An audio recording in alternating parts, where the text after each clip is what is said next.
மறைந்த நடிகரும் தேமுதிக கட்சியின் தலைவருமான விஜயகாந்த் அவருடைய ஆன்மா சாந்தி அடையணும் அப்படின்னு நினைக்கிறவங்க இந்த வீடியோக்கு லைக் கொடுத்துட்டு தொடர்ந்து இந்த வீடியோவை பாருங்கள்.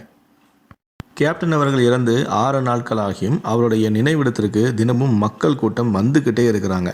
நடிகர்கள், தொண்டர்கள், ரசிகர்கள் தினமும் கூட்டம் வந்துக்கிட்டே இருக்காங்க. ஏடா இறந்த போன அன்னைக்கு தான் இவ்வளோ பேர் வந்தாங்க அப்படின்னு பார்த்தா, அவர் அடக்கம் செஞ்ச பிறகு அவருடைய நினைவிடத்துக்கு இவ்வளோ பேர் வராங்களே அப்படின்னு சொல்லிட்டு ஒட்டுமொத்த அரசியல் கட்சிகளே மிரண்டு போய் கிடக்கிறாங்க. அது மட்டும் இல்லை, விஜயகாந்த் இறந்த பிறகு அவருடைய உடலுக்கு மேலே கருடன் வட்டமிட்டது, அவருடைய ஃபோட்டோக்கு மேலே பாம்பு ஏறினது, இந்த மாதிரியான பல வீடியோக்களும் சமூக ஊடகங்களில் வைரலாக பகிரப்பட்டு வருது.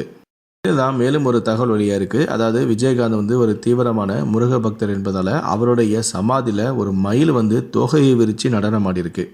மேலும் அந்த இடத்துல இருந்த சில விஷயங்களை கொத்தி கொத்தி சாப்பிட்டதாகவும் அதுக்கப்புறம் அங்கேருந்து திரும்ப பறந்து போயிடுச்சு அப்படின்னு சொல்லி ஒரு சில தகவல் வெளியாக இருக்குது. என்னப்பா சொல்கிற, உண்மையிலே இப்படி நடந்துச்சா அப்படின்னு சொல்லி கேட்டிங்கன்னா, ஆமாம் கண்டிப்பாக நடந்துச்சு. ஏன்னா இது சம்மந்தமான வீடியோக்களை தற்போது சோஷியல் மீடியாவில் வைரலாகிட்டு வராங்க.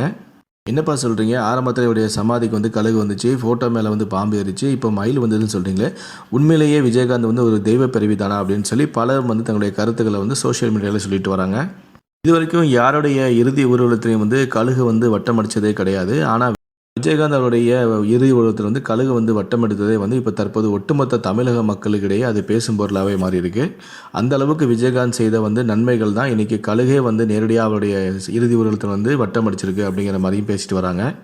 இதெல்லாமே விஜயகாந்தோடைய ஆன்மா அவருடைய ஆன்மா சொர்க்கத்துக்கு போயிடுச்சு, அதை வெளிக்காட்டக்கூடிய அறிகுறிகள் தான் இது அப்படிங்கிற மாதிரியும் சில மக்கள் தன்னுடைய கருத்துக்களை சொல்லிட்டு வராங்க. விஜயகாந்த் சாருக்கு மட்டும் இப்படி அடுத்தடுத்து நடக்குது. இதை பற்றி உங்களுடைய கருத்துக்கள் என்ன அப்படிங்கிறத கீழே இருக்கக்கூடிய கமெண்ட் செக்ஷனில் மறக்காமல் சொல்லுங்கள். முடிந்தளவுக்கு இந்த வீடியோவை மற்றவங்களுக்கும் ஷேர் பண்ணுங்கள். மேலும் இது போன்ற பல வீடியோக்களை பார்க்குறோம் அப்படின்னு வச்சிங்கன்னா மறக்காமல் இந்த சேனலை சப்ஸ்கிரைப் பண்ணுங்கள். நன்றி, வணக்கம்.